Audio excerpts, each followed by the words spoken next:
If you're an author or plan to be one, get excited because this podcast is for you. Book Marketing Mentors is the only podcast dedicated to helping you successfully market and sell your book. If you're ready for empowering conversations with successful marketing mavens, then grab a coffee or tea and listen in to your host, international best-selling author Susan Friedman. Welcome to Book Marketing Mentors, the weekly podcast where you learn proven strategies, tools, ideas, and tips from the masters. Every week, I introduce you to a marketing master who will share their expertise to help you market and sell more books. Today, my special guest is Sandra Long. Sandra is a leading global independent LinkedIn consultant, instructor, and TEDx speaker. She's a LinkedIn top voice, a special designation for influencers and content creators who are specifically selected by LinkedIn. She's the author of a few best-selling books about LinkedIn. These include LinkedIn for Personal Branding, The Ultimate Guide, and Jumpstart Your LinkedIn Profile, 67 Actionable Tips. Well, Sandra, it's been a while, but I am so pleased that we finally made it, and it's a pleasure to welcome you to the show. And thank you for being this week's guest expert and mentor. Thank you, Susan. I'm really excited to be here and have this conversation today. I know we've talked a lot about LinkedIn, and it is my personal favorite platform. Let's talk about how it's good for authors and speakers. Let's start off with really finding out, why is it such an important tool for authors? It is such an important tool because it allows you to really dive into the ecosystem where your professionals are spending their time. It gives you an opportunity to be visible. Visibility equals opportunity, right? If you're not visible, if people don't remember you, they don't see you, you kind of fall out of memory. Being visible is very important. And of course, the connection piece is so huge. And you can be as proactive as you want to be, making the connections, and then it really ties into that visibility so people know about you, your book, your speaking, all of that comes together really beautifully. Let's dig deeper into some of those things. The visibility. How often should you be posting? Then we can talk about, let's say, what kind of posts make the most impact. But let's talk about, first of all, how often? Everyone is different. So I don't believe in the idea that I'm going to just say, oh, you need to post every day or you need to post 3 times a week, because it's going to depend on each individual author and speaker. In fact, what I'm going to suggest is that the majority of your content time be spent on commenting. Commenting is very important. And then I would love it if everyone were commenting every day, spending a good, 5 or 10 minutes a day, making insightful comments on strategic posts, learning how to find those posts in your industry that are going to be where people that you want to attract are paying attention to. And then you're putting in your insight, your spin on things. I find for me, I get a lot of opportunities, different kinds of opportunities, speaking, training, people that want me to be on their podcasts because of my commenting. One of the things when they see my comment, first of all, they see a comment, and then they're going to look and they can see, my headshot and the beginning part of my title, my headline. And my headline for me, I've chosen to say author of LinkedIn for Personal Branding. That's all they see. I know from the fact of leaving relevant comments and them seeing my title, my name, and my picture, then they click onto my profile. So it's a lot of opportunity. So commenting is number one. And then if you like doing content, yes, doing posts is a great idea. A couple of times a week makes sense. If you're over posting, you're going to lose people. They're going to tune out, and the algorithm isn't going to be friendly either. I don't believe in over posting. For me personally, I'm typically posting about 2 to 3 times a week. That works for me. But I think everyone has to pick what works for them. How about you, Susan? How often do you post? I think it's a couple of times a week. And one is the podcast. So we post the podcast. And then the article that I write on my blog every week. So we post about that. And I think there are a couple of others. Maybe there are some other posts. I can't remember because I always do it like a month in advance. My VA just tells me, this is what we need to be doing for this month. I'm guided by her. Let's talk about commenting, because that is so important. And I've heard this many times before. And you said insightful commenting and finding the right posts to be on to comment. Mm-hmm. How would I go about that? Or how would our listeners go about that? Finding the right post to comment on. There's a couple ways you can do that. First of all, making sure you're connected to the right people. Like a lot of people don't realize that the people that they see in their feed and the content they see in their feed is really up to them. It's related to who you're connected to, right? And how you're managing your feed. Having the right connections is important, but you can also do a search for posts. You can put in keywords and do a search for posts on a topic, and then you can see what people are saying about that topic. They're strangers, right? They're not connections of yours. That's another thing you can do. You can also pick companies that you want to be following, and you can start commenting on those companies or those organizations or those associations, thinking about sort of what is the ecosystem of all the people and entities that are going to have the following where I want to be engaged with that following. I want to be part of the conversation with that group of people. Let's say, obviously, I'm interested in book marketing, author marketing. I would do a search on those to find who's doing posts and commenting or saying things about that particular subject. Is that correct?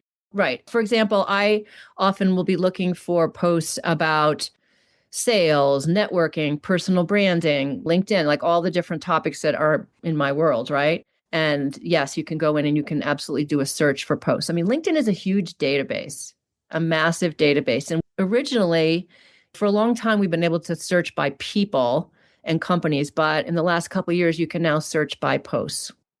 Excellent. Now, talk about what kind of posts are worth sharing on LinkedIn, for instance. It's very personalized. And I love that about that. Thinking about what's in your universe. So if you're an author and a speaker, you have so many opportunities to leverage your content, right? Your speaking content, your written content. And oftentimes authors are speakers, right? When you have any type of event to me is a huge trigger for content. Whatever that event may be, maybe it's a speaking engagement or maybe it's a book launch, whatever it might be. Think about sort of draw 2 lines and take a big piece of paper, draw a couple lines and say, okay, what are all those things that I should be talking about before the event? What are the things that are happening during the event? And what are the opportunities after? Say it's a speaking engagement or a book launch. So beforehand, it can be how you're preparing and what you're looking forward to, and sort of getting people prepped up for the fact that you have a speaking engagement or you have a book launch. You can talk about how you're planning to travel or who you're looking forward to meet. Then in the middle column is what's happening during that event. You can get a lot of photos and videos of you at the speaking engagement, at the book launch, whatever that event is. And then after, I love doing gratitude posts, or I always do a gratitude post where I typically have a picture of me at the event or with the people that hired me or the people that I'm collaborating with, and then thank them for this is a great opportunity to be together or key learning. So when you think about, we're so fortunate as speakers and authors because we are so much tied to events, and thinking about all those content opportunities is pretty fun. You've just given me a great idea. I mean, I do thank many of my guests when, for instance, we post their episode on LinkedIn, but I could do more gratitude for them being a guest on the show. For instance, like after this, I could go on and thank you for being on the show. And again, maybe once this episode goes live, would that be exactly right? No, that makes a lot of sense. Sometimes I'm preparing to speak, or it definitely applies to podcasting, right? It's an event. Every podcast episode is an event. Sometimes I'll do posts about, how you do as a speaker, you do a technical prep call, right? Sometimes I'll take a picture from the Zoom of me and the person that we're doing the call and say, oh, we're getting ready for the talk. We're going through the technology and, whatever it is, like there's so many opportunities to be grateful. And it all ties into my philosophy of LinkedIn, which is be the friend first, meaning I'm not going to come on LinkedIn to just say how wonderful I am and just do a lot of bragging. I want to showcase my colleagues and who I work with. And that's why when I do a post about my customers, it's a gratitude post. It's mostly about them. It's not really about look at me speaking, but it's here I am and I'm so grateful for this customer and this is why. It's more focused on them, if that makes sense. Beautiful. Yes, you just gave me a wonderful idea. We're going to do this afterwards. I know this is audio, but we'll take a Zoom picture so that Let's we can do it. put it up. Yes, Yeah. absolutely. I love that idea. This is beautiful. I mean, like these actionable tips. I mean, I don't know if that was one of your actionable tips, but if not, it's for the next book.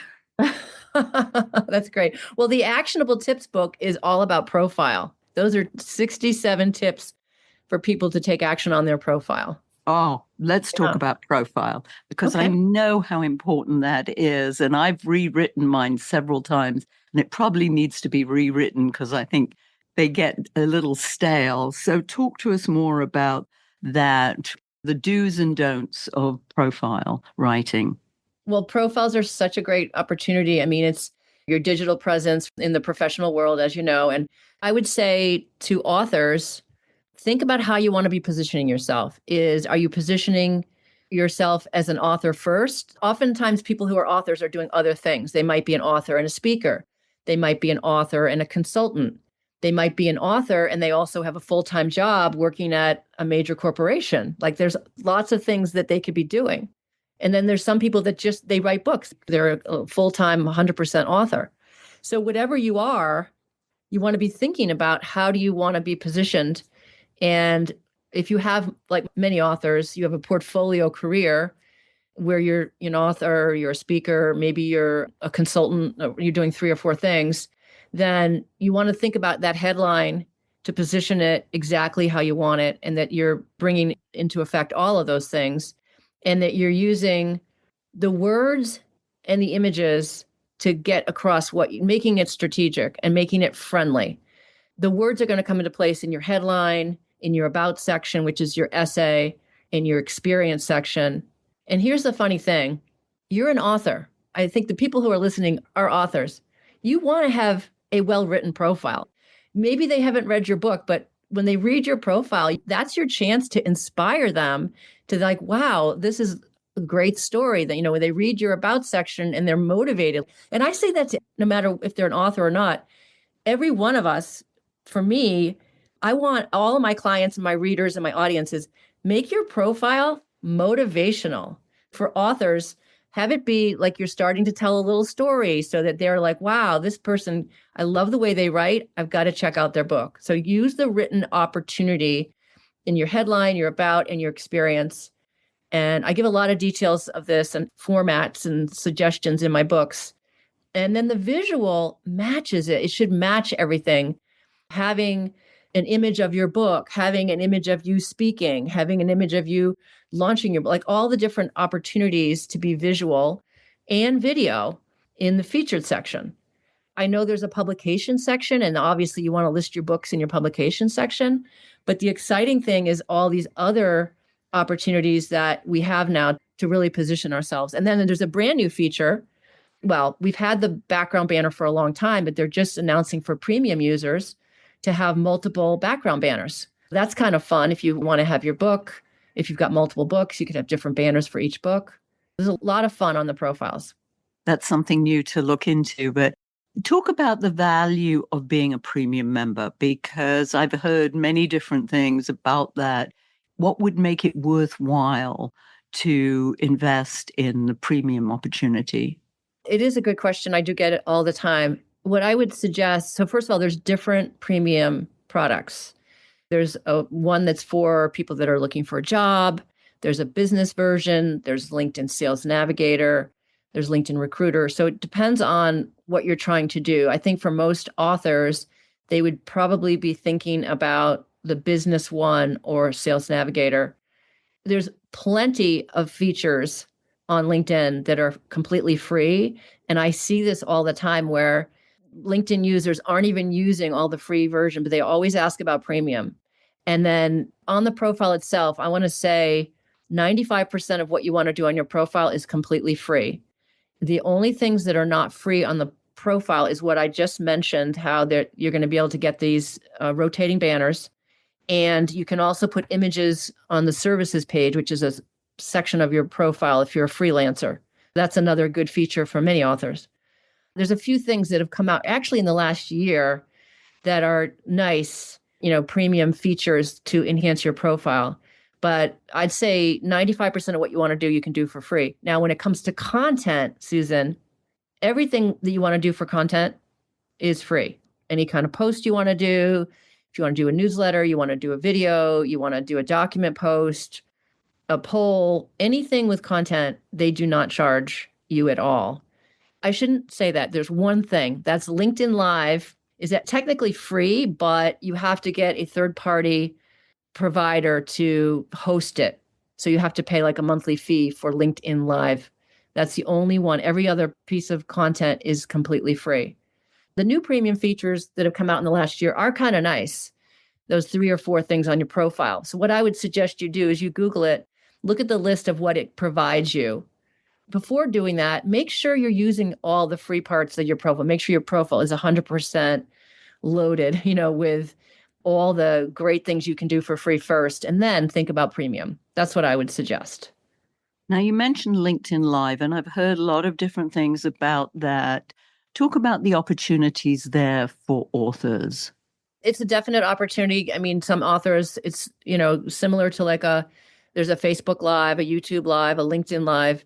I think it is a nice feature, but I'd say the best feature for authors on content is having a newsletter. That would be my favorite feature for an author, and actually for anyone, because the newsletter, it's not like the original articles that came out back in 2015. The newsletters are different because you get subscribers. When they started with articles, it was somewhat like a post. It would come out and whoever saw it, saw it. It was probably minimal people saw it. But with a newsletter, the subscribers are sent your new newsletter article when you send it out. It's much stronger. It's a much more important feature. And especially for authors, you can take a chapter of your book or you can take some tips from your book. And I think that's the best feature content-wise. Yes, I'm interested in that because I know that is a feature. I think it's quite new, isn't it? Being able to put up a poster newsletter. What is the format for a newsletter? Why is it different than, let's say, putting out a piece of information from your book, some tips, or just a content article? Some people, they'll take a link of their newsletter and they'll stick it on LinkedIn, like they have a newsletter or an article or blog on their website. Those things don't get much traction if you go and put them as a link. This is a built-in blogging platform, the newsletter feature. And when you do it, you're actually, and again, this is completely free. And it's wonderful because what happens is your connections get asked, and you probably have seen it, do you want to subscribe to such and such a newsletter? And when I first did that, I had thousands of people that wanted to subscribe. And then when you're connecting with them, they're also subscribing. These are people that are saying, they're raising their hand and saying, yes, send me specifically to me, to my mailbox when she writes this newsletter article. So it's just great. It's a little tricky when you do it. I mean, you use the upper section where you're starting a post, you start a newsletter. I think the way they've constructed it is a little bit confusing because some people who had original articles might be confused about an article versus a newsletter. And you want to do the newsletter. That's the best way to get followers and staying on track with that and getting better visibility. If I'm hearing you correctly, instead of posting articles, I should consider the newsletter format for those articles. I'm not sure what kind of article you're talking about, but if you're doing an article or blog on your website, some people will take that and they will produce it in the newsletter. I've had other people that have told me they've stopped doing their external blog and they just use LinkedIn. I've had other people just copy and maybe they tweak it a little bit and send it out. Yeah, it works beautifully. Excellent. Need to look into that. Yes. Now, our listeners love mistakes. What are some of the biggest mistakes that you see authors are making interacting with LinkedIn? I guess the biggest mistake I see, it's a missed opportunity. They're not being visible. They're not completing their profile. They're these wonderful author with a wonderful personality and a great, whether it's a speaker, author, whatever they are, but their online presence doesn't match who they are and what value they bring. So it's really the people that they're not aware, they don't understand it. some people are afraid. Some people are fearful of being online. So they miss out. They miss out completely on all the opportunities that would come their way. That's the biggest mistake, is sort of a fear.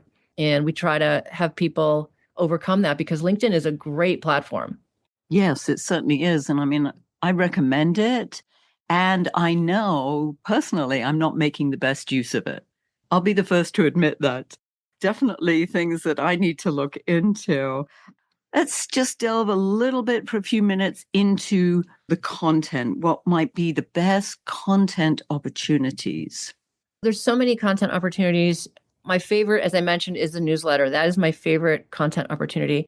My favorite tip for everyone is to comment, and to comment on a regular basis, whether they're producing their own content or not. Like, some people, if they don't have time to do the content, then just be a commenter. Like, that is a super valuable thing. Being able to do all this at no cost and putting yourself out in front of the world is just a great thing. Obviously, regular posts are great. Video is another great opportunity, because people definitely like videos and they have a new video feed.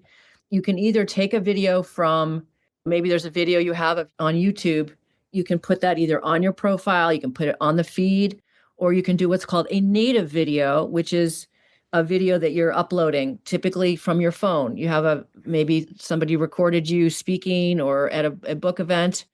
And those are great to have. And you can put that up natively in the feed, again, either in the feed or in your profile, or both.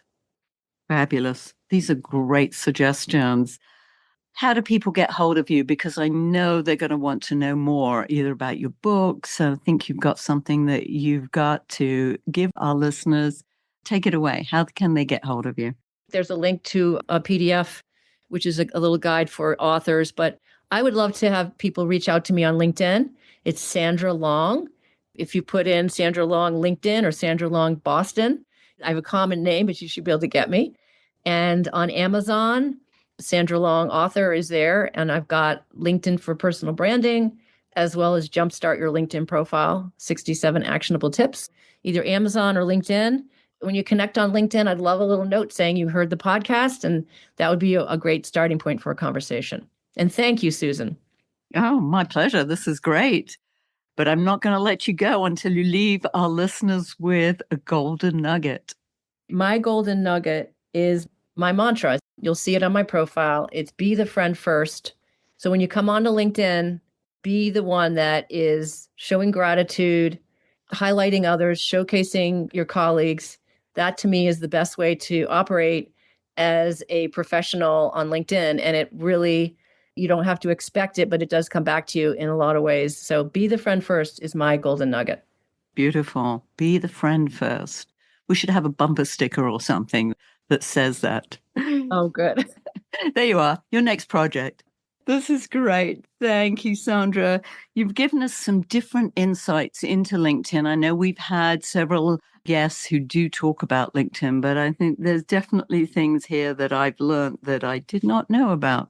I am very grateful to you. And you know what? I'm going to go in and put a comment, my gratitude, on LinkedIn. And we're going to take a photo. So listeners, you can go and check that out. Any event, thank you again. And by the way, listeners, if your book isn't selling the way you wanted or expected to, let's you and I jump on a quick call together to brainstorm ways to ramp up those sales, because you've invested a whole lot of time, money, and energy, and it's time you got the return you were hoping for. Go to bookmarketingbrainstorm.com to schedule your free call. And in the meantime, I hope this powerful interview sparks some ideas you can use to sell more books. Until next week, here's wishing you much book and author marketing success.